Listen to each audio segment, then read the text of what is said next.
Starting on Saturday, July 1st, businesses that generate more than 1/3 of a ton of food scraps or food waste per week and are located within a 20-mile radius of a state-approved organics processing facility won't be able to just toss it into the trash to get rid of it. Rather, you'll have to separate out that food waste for recycling or composting. Matt Proft, the organics coordinator at TAM Organics, a division of TAM Waste Management in Shasbury, explains how the changes will impact such businesses. Three options: to handle it themselves in the backyard, to work with a hauler. All haulers will be required to provide this service come 2020. In fact, I think that may even phase in a little earlier. So the option will be there before 2020. And then, or they can take the material to transfer stations if that's what they're doing with their trash already. And there are facilities that, as of this July, those transfer stations require collection vessels for organics. The supermarkets are a large producer.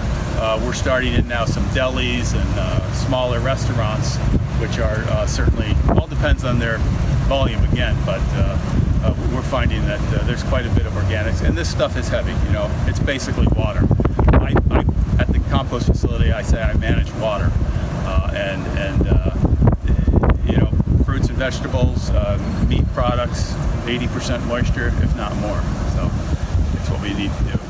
The changes are the result of legislation passed in 2012 and known as the Universal Recycling Law, or Act 148. The act began to compel changes in how food waste and scraps were handled beginning in 2014 and affected those businesses or institutions which generated 2 tons or more of food scraps per week.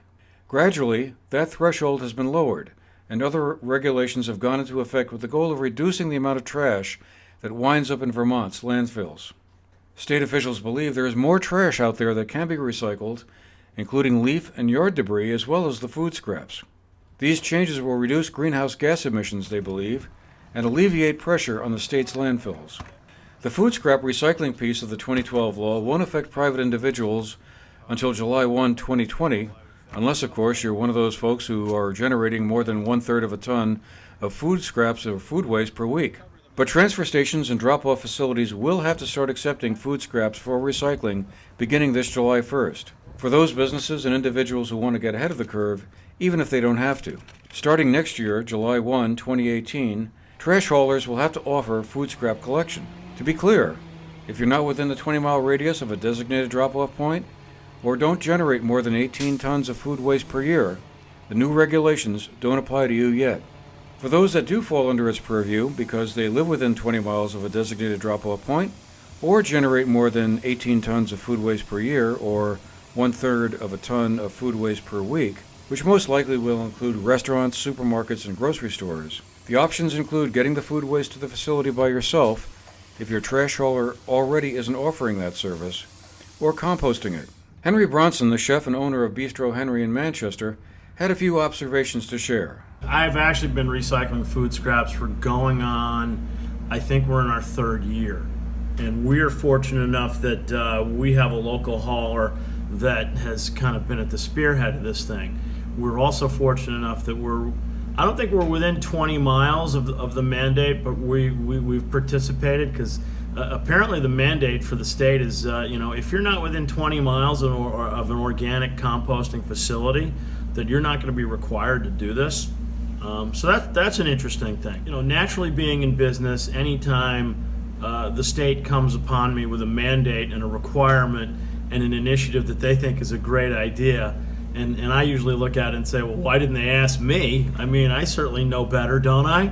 I look at this stuff and I think these guys are crazy. And, in some respect, it is.